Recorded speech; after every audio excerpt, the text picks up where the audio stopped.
silah sesi de geldi. There was a sound of gunfire along with the bomb. I couldn't understand at the time. Then the bomb exploded. Aşağı indi, çatı falan. Terror in Turkey, 42 dead and more than 200 injured as explosions and gunfire rocked the Ataturk airport in Istanbul.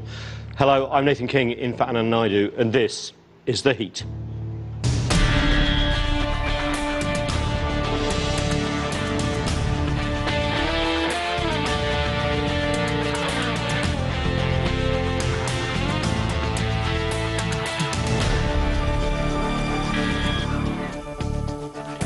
They arrived by taxi. 3 attackers entered the Ataturk airport late Tuesday and opened fire with automatic weapons after confrontation with police.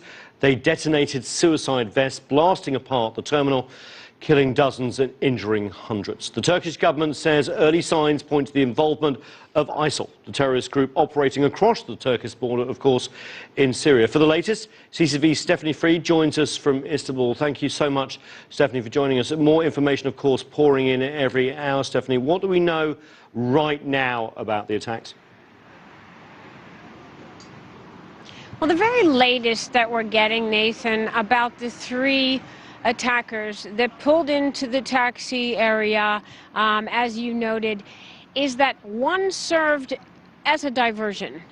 One of those attackers detonated himself in the parking lot, and that served as a diversion for the security forces at the airport, who were then wrapped up with that bombing. The other 2 ran into the airport and then created chaos there, opening fire in the airport and eventually detonating themselves, explosives, of course, strapped to all 3 of the bombers. Also, we know, aside from the fact of the victims, we know the number now, 42. Among those victims, a number of foreign nationals, including people from Iraq, Ukraine, Uzbekistan, Saudi Arabia, Iran, and so on. Again, as you said, the Turkish government is pointing a finger at ISIL. No one has has actually claimed responsibility for these acts yet, but the Turkish government seems fairly convinced that ISIL is behind it. There's an investigation going on, and now the Turkish government is trying to get the airport behind me up and running, or they have it up and running. They're trying to have it go back to normal, as well as have the country go back to normal. Nathan? Okay, Stephanie, what's the security situation in Turkey right now? How's the government responding, considering Turkey's had a lot of attacks over the last year or so?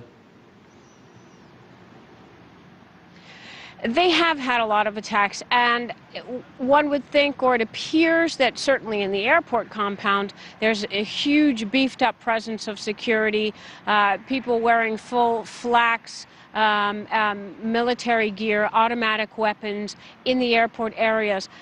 However, there seems to be certainly a sense among the Turks and among foreigners that the security situation is deteriorating. Specifically, I'm referring to a U.S. military impending ban on families of military personnel stationed in Turkey joining their family members who are serving in the military here in Turkey, and that is due to a quote-unquote deteriorating security situation here. Now, that ban was on the chapter. It was to be discussed before these bombings happened. However, it's difficult to believe that the U.S. government would not now implement the ban after the bombings. Nathan? Stephanie Freed in Istanbul, thanks for bringing us the latest. Now, joining us now is our panel, Hakan Erdemir, a former member of the Turkish Parliament.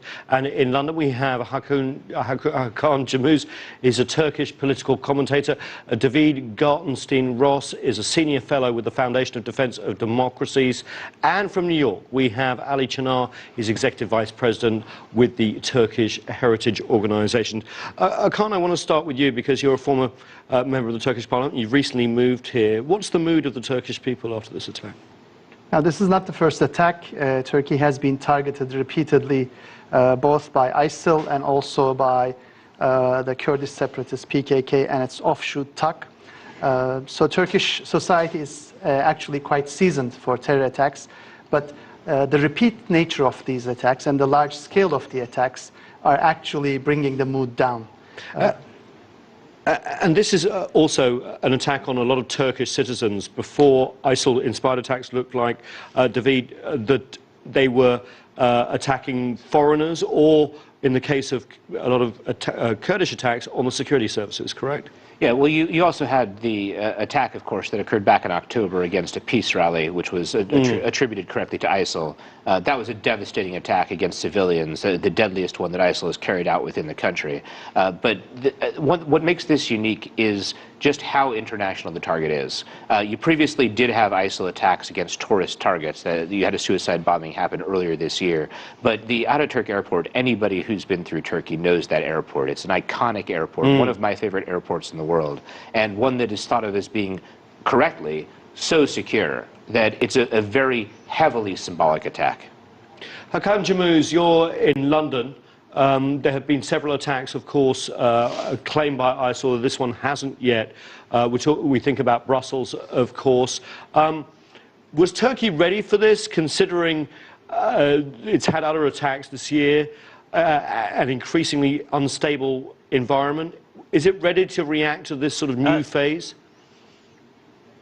As the previous commentator said, Turkey has been fighting against terrorist organizations like ISIL and PKK. So society in general do know what kind of operations these terrorist organizations conduct. So we're not immune to this as a nation, but airport and such a big scale attack, this is first. So there's a shock of it. But we will overcome this because we're quite strong in uniting when it comes to confronting terror. As the leaders of the country have been saying since the attack, and as the world leaders have been commenting it, we will unite and overcome this initial shock of such a big-scale attack that happened in the biggest airport in Turkey. It is the international hub. This is the gateway for those who actually go abroad, and for the millions of tourists that come into Turkey. Like the other commentators said, it's a prominent symbolic figure. That's in the minds of Turks. Over 60 million people, I think it's the third busiest airport in Greater Europe. Ali Çınar in New York, there have been some critics to say that the Turkish government didn't necessarily take the threat from ISIL as seriously as they say the Kurdish threat. What are your views of that? Obviously, it's too early to pin blame on this, but obviously people want to see security. Well, I mean, for Turkey, PKK or ISIL is the same as both of them are terrorist organizations. So Turkish government and Turkey is suffering with the terrorism over 40 years, lost 40,000 citizens past 40 years. So, I mean, Turkey is fighting against terrorism, either ISIL or PKK. And I would like to highlight that 2013, Turkey designated ISIL as a terrorist organization. And 2014, in March, ISIL attacked in Turkey's border and killed 3 citizens, 1 police officer, 1 military personnel, and 1 citizen. And then ISIL is already attacking Turkey past 2 years. So it's not new for Turkey. And Turkey is a strong country that fighting against ISIS and other terrorist organizations. And I think right now the US and the other Western allies are strongly supporting Turkey on this fight. Of course, the global fight and repulsion against this sort of terrorist attack is evident. Hakan, what have ISIL got to gain attacking Turkey? Now, ISIL has been very careful in attacking targets in Turkey because Turkey is not only a symbolic target, good for publicity, but at the same time, Turkey is a good recruitment source. Various polls show that 8% of the Turkish public have sympathies toward ISIS. And we have seen over the years... And that's millions of people. That makes more than 6 million people. And over the years, we have seen that hundreds, if not thousands, of Turkish individual citizens have joined and fought among the ranks of ISIS, which means ISIS has to do a balancing act. And we have seen this with the earlier attacks. ISIL first targeted mainly Kurdish, secular, liberal gatherings. and assuming that the Turkish government would turn a blind eye to such targets. And then the two next targets were the tourist groups in Istanbul. And this is the first time with the Istanbul airport attack that ISIL has struck a predominantly Turkish and Muslim group, because of the 42 victims, with the sole exception of the Ukrainian tourist, 41 appeared to be either Turkish or Muslims from Saudi Arabia, Iran, Iraq, Syria, Tunisia, Uzbekistan, and China's Xinjiang province. David, why now then would ISIL attack? Few reasons. One, Adnani, Abu Muhammad al-Adnani, who's the spokesman for ISIL, released a message calling for attacks in the last 10 days of Ramadan. So that may deal with the specific time of the attack. Secondly, you had the rapprochement between Israel and Turkey. Now, that can't be the proximate cause, because this was an attack that had to be weeks in planning. But there's a chance that they moved it up to try to make it come right after that rapprochement occurred. Third thing is that ISIL has been generally surging their attacks outside of the Syria and Iraq caliphate. They've been losing ground. So that's why they're doing it, you're saying? Well, that's generally why they're surging attacks throughout the world. Now, one attack alone cannot be attributed to being an act of desperation, but the fact is that ISIL is losing ground. They're about to lose their capital of Sirte in Libya. That's their African capital. And so it's a network on the decline. As a result, they've been lashing out and trying to carry out all the attacks they can to show that their brand is still strong, and to try to encourage others to come in to either join the caliphate or to act out in their name. I think that the surge in general terrorist attacks, including when you look at what they've been doing in Europe and elsewhere, is related to their ongoing loss of territory and their ongoing losses on the battlefield. Hakan Camus in London, there has been some criticism about the porous borders between Turkey and Syria, allowing for the free flow of fighters, some finger pointing at Turkish nationals or Turkish government perhaps funding some opposition groups. Has this got a part to play if you look at the bigger picture? I totally reject that. I can give you numbers, but it'll be so boring. I tell you, I know for a fact tens of thousands of people have been either stopped or deported from Turkey who tried to cross into Syria. And I know there has been over 800 cases going on in Turkish court for aiding and abetting terrorist organization, i.e. supporting ISIL, those who have actually been caught with materials. And these are nationalities from different countries, mainly from North Africa or even Europe. There have been actually a lot of cooperations between most of the EU countries in America, especially Britain. They have been cooperating with the Turkish government, and they've been openly saying it, all the way from Washington to London, that say that they have cooperated with Turkey in tackling ISIS threat. The borders have been tightened more securely. Cooperations between NATO allies are continuing, with the Incirlik base being open to the operations. So there's various cooperations going on between the world community in tackling ISIS. So to blame Turkey, who has the longest border with Syria and then with Iraq, it will be unfair. What's fair is to say there could be uncontrolled areas within such a big scale, and there could be some leakage from those between the two countries, and you couldn't control everything all the time, 24/7. But it doesn't mean Turkey isn't doing what it's supposed to be doing as a state, and it's been proven and it's been praised for doing what they're doing in controlling the borders. So it wouldn't be fair to criticize Turkey on its own for not doing enough. That said, Ali Chinar in New York, there are jihadist networks, presumably as a result of these porous borders that are difficult, as Hakan said, to control within Turkey. What is the policy now should be of the Turkish government, considering they've had to focus so much on the Kurdish problem as well? Well, from the beginning right now, Turkey was saying that the Western allies should share the intelligence information much stronger. I mean, if you think a British passport who has the ISIL fan comes to Turkey without any visa, I mean, British or French, if they have a passport and the Western allies doesn't inform Turkey that it might be a potential ISIS fighter, Turkey is going to let them in Turkey. And when we think 511 miles border of Syria with Turkey, it's not easy to capture and monitor the border as well. But the good thing is right now Turkey has started to have a relationship again with Russia, strong relation as well with the United States, fighting against ISIS. So we see more collaboration, and we will see more collaboration in the near future. That might also make a big pressure on the ISIS side. I want to pick up with the geopolitical implications potentially of this after the break, but we do need to take a break. Coming up, of course, more on the terror attack in Turkey. Stay with us, please. Thanks. Welcome back. We're talking about the horrific terror attacks in Turkey that left dozens dead and hundreds injured.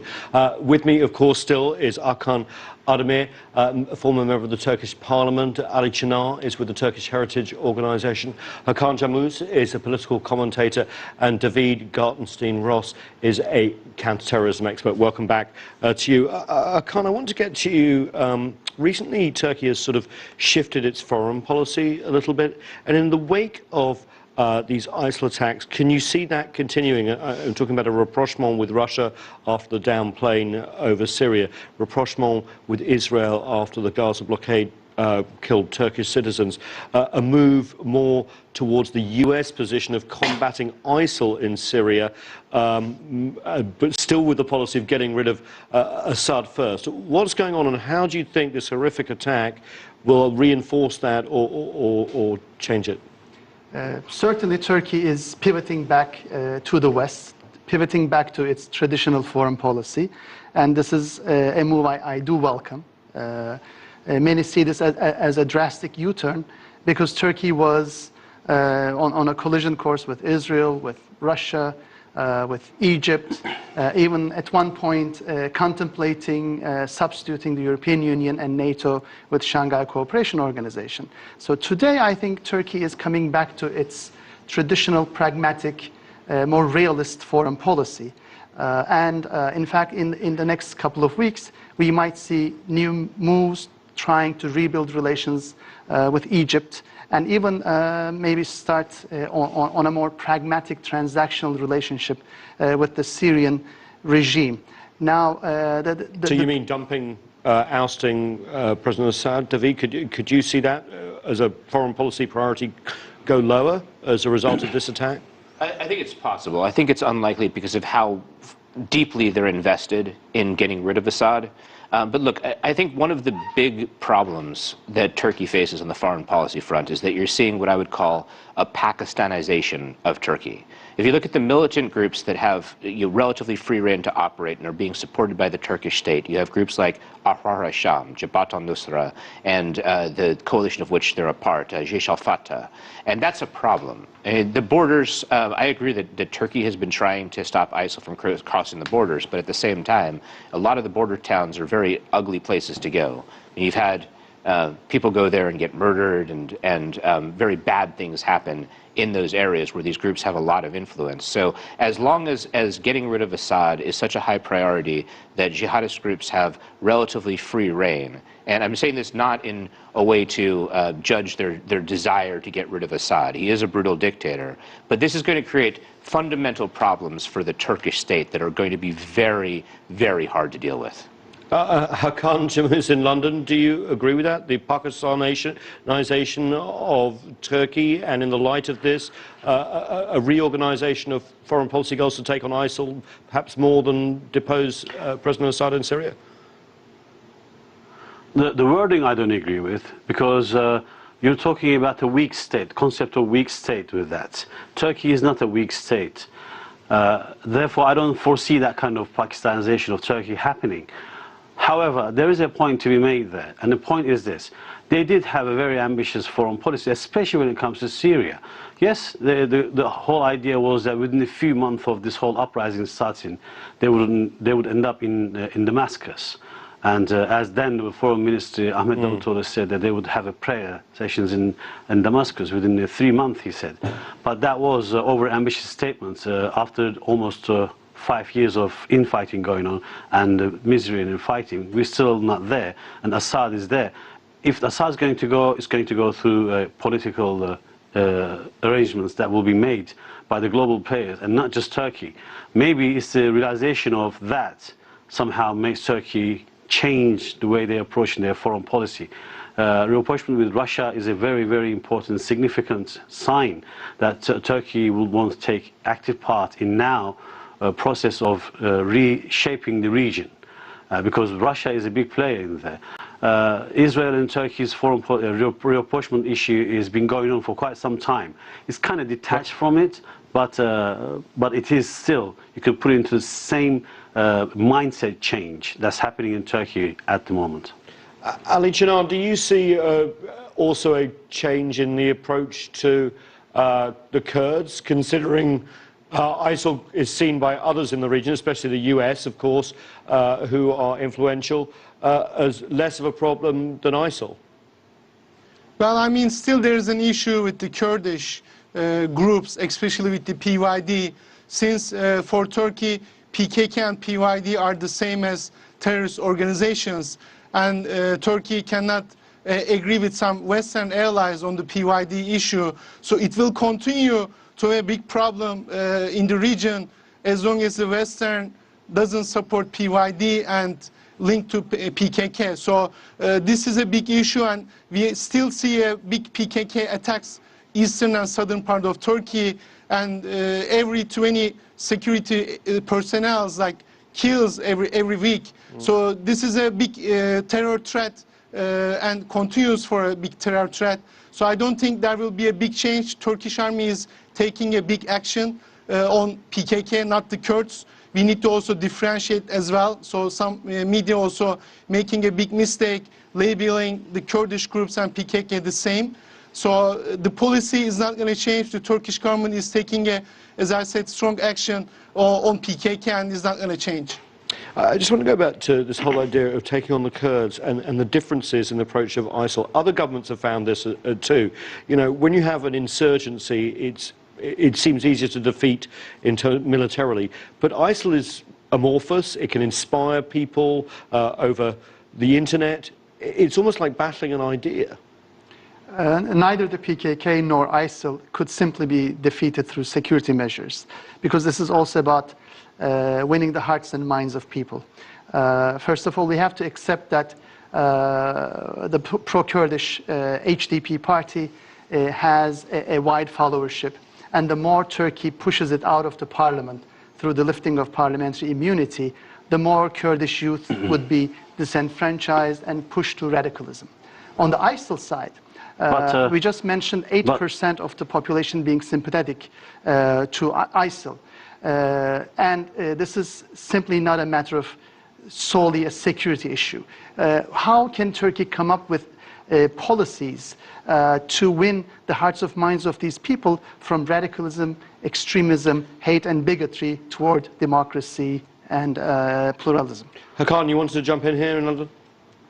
Yeah, I actually wanted to just make a point, and with all due respect to my previous colleague, I don't know where he gets that 8% from. 8% is millions of people, and I actually don't think there's 7 million people in Turkey who actually somehow show sympathy or support ISIL. Can I give? And I also would like to make a comment about the second thing he said about the HDP. The immunity of the parliamentarians in Turkey is not being lifted only for HDP members. It's being lifted for everybody who has a case against them, whether they've been accused of a crime, a basic crime, or a crime of supporting terrorist organization like PKK. So the immunity issue is applicable to all MPs, not just HDP MPs. And because HDP MPs actually been caught red-handed in supporting PKK. So I just wanted to correct or make comment about what he said. Hakan, a quick word in response to that before we move on? Sure, sure. Pew Research, which is one of the most trustable, dependable institutions in the world, found 8% sympathy, and it has been also corroborated by numerous polls within Turkey, for example, Metropole polls. So I think this is quite a factual number. When it comes to the HDP and the lifting of parliamentary immunities, sure, on paper, the immunity has been lifted for all deputies in the Turkish parliament, but anyone who follows Turkish politics knows that this is the sword of Damocles on the HDP, and this was a move to corner the HDP. So you're saying it was done because of the Kurdish threat, sure, not sure. because of anything else? All independent observers would agree on this, and I think this is a bad idea because we have to win the hearts and minds of Turkey's Kurdish citizens. We don't have long, but David, I want to just talk about President Erdogan here. This attack what does it mean for his presidency going forward? That's a great question. I mean, it means a number of different things. One of them, of course, is focusing in on ISIL. I think that they've already actually been fairly vigorous in that regard. I think the second one is what I raised before, the issue of what about all of these various non-state militant groups that have been a part of the Syria puzzle. I think it's an opportunity for him to take a different tack, though I'm a little bit skeptical that he will. Ali Çınar, final word. What does this mean for President Erdogan going forward? He is not without controversy inside and outside Turkey. Right, President Erdogan, he said the ISIL right now, fighting against ISIL is the first priority, and it's a new statement for us as well. So his tone, I think, is getting stronger in the country, but we also see that he wants a peace in the region, especially with Russia and Israel, and we see lots of communication between United States officials and him and his leadership. Okay. So I think it will be a good opportunity for Turkey to fight against ISIL and PKK. Ali Çınar and everyone on our panel, that's all we have time for. Thank you very much. And obviously everyone's hearts are with Turkey after this devastating attack, and that's all we have time for. But the conversation does continue online. Chat with us about this or any other show on Twitter. We're at CCTV_America. I'm Nathan King. Thank you so much for watching.